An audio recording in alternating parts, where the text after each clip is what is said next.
When fastening holders or materials, use a torque driver. It can prevent damage from loosening due to under-tightening or damage due to over-tightening.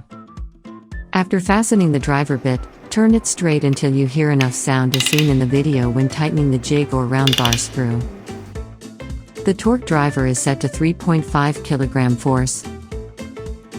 If you need to adjust the setting, turn it from lock to free.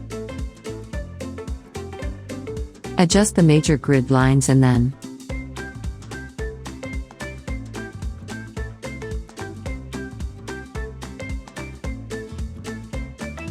set minor grid lines to 0. If you lock it again and adjust the main and secondary scales to be in a straight line, like this, you can avoid wear and tear on jigs or bolts.